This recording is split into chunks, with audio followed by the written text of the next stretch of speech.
हाँ सर, मैं Ajit Singh non gazetted police pensioner welfare forum का चेयरमैन बोल रहा हूँ।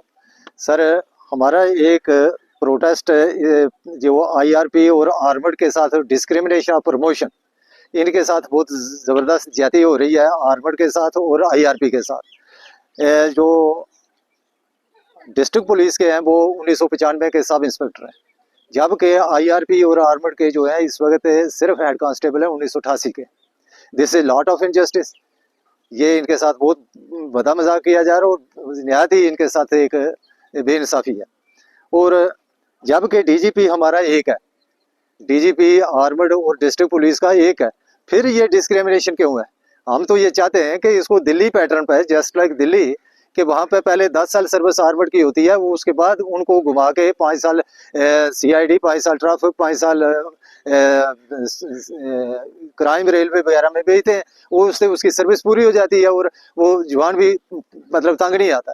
तो ये एक सिस्टम ऐसा बना हुआ है कि जो लोग आराम की जगह कहीं सिक्योरिटी में या किसी और अच्छी पोस्ट पे 35 साल वहीं सर्विस कर जाते हैं, और बेवसीला आदमी जो है, खास करके आर्मर्ड में आपको मालूम ही है कि 10 से 15 साल श्रीनगर निकालते हैं और उन बेचारों का कोई पूछने वाला नहीं, उनको कोई ट्रांसफर नहीं की जाती। जबकि जो बेवसीले वाले आदमी है, अप्रोची रसूखी आदमी है, उनको मानचाही ट्रांसफर मिलती है और वो एक ही जगह पूरी सर्विस कर जाते हैं। This is lot of discrimination.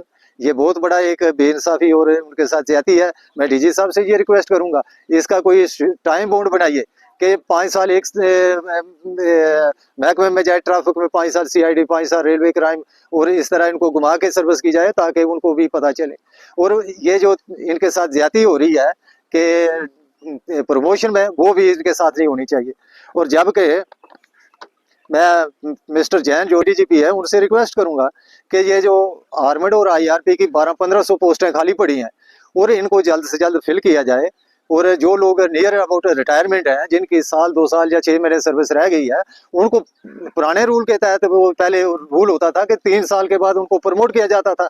अब ये इन्होंने एक और मतलब इनके लिए परेशानी बना दी है कि आप 5 साल का इन्होंने टाइम बना दिया है। ये भी मैं इसको कंडेम्ड करता हूँ। This is lot of injustice for employees. और उसके बाद मैं ये चाहता हूँ कि जिस तरह रिस्क अलाउंस जो है सीआरपी के साथ, सेकेंडली जो रिस्क अलाउंस है जस्ट लाइक सीआरपी पैटर्न पे दिया जाना चाहिए। तो ये भी इनके साथ एक बहुत बड़ा मजाक है। उसके बाद राशन मनी जो है वो भी सीआरपी पैटर्न पे होनी चाहिए। जब आर्मर्ड और आईआरपी की ड्यूटी में, there is no difference between CRP and army IRP. तो मैं ये चाहता हूँ उनको, अगर ये हमारे अपने स्टेट के एम्प्लॉई हैं, तो अगर बाहर के जो उधर से आके वो उनको अलाउंसेस वगैरह दिए जाते हैं, तो इनको भी दिया जाना चाहिए, इनकी ड्यूटी सेम है। तो लिहाजा मैं डीजी साहब से और सीएम साहब से पुरजोर गुजारिश करूंगा कि इसके बारे में भी ध्यान रखा जाए। और थर्डली ये जो है 10% रिजर्वेशन जो है इन प्रोफेशनल कॉलेजेस और रिक्रूटमेंट में जो है पुलिस पर्सन के बच्चों को मिलनी चाहिए।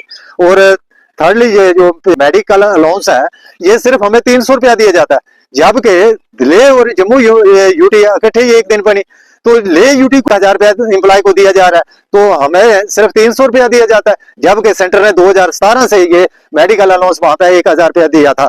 तो ये भी एक हमारे साथ बहुत बड़ी ज्यादती और बदा मजाक है। आपको मालूम है कि आज डॉक्टर के पास जाओ तो डॉक्टर वहां पे 500, 800, 1000 रुपया वो उनकी फीस है सिर्फ देखने की। वो 300 रुपया हम दवाई या उनकी फीस कहाँ से देंगे?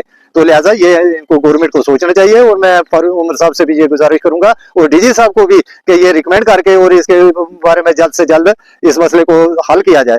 और ये जो कांस्टेबल है भर्ती हुए थे 2009 में, 5000 भर्ती हुए थे, उनमें से 3500 आदमी को पेंशन का बेनिफिट दिया गया और 1500 लोगों को डिनाई किया गया, जबकि कोर्ट ने ये आर्डर दिया है कि उन 1500 लोगों को भी पेंशन का बेनिफिट दिया जाए। और ये जो हमारे ब्यूरोक्रेट हैं या हमारे ये डीजी साहब हैं, इनको चाहिए कि इस तरफ ध्यान दिया जाए ताकि जवानों के या नफरी का मुराल डाउन ना हो।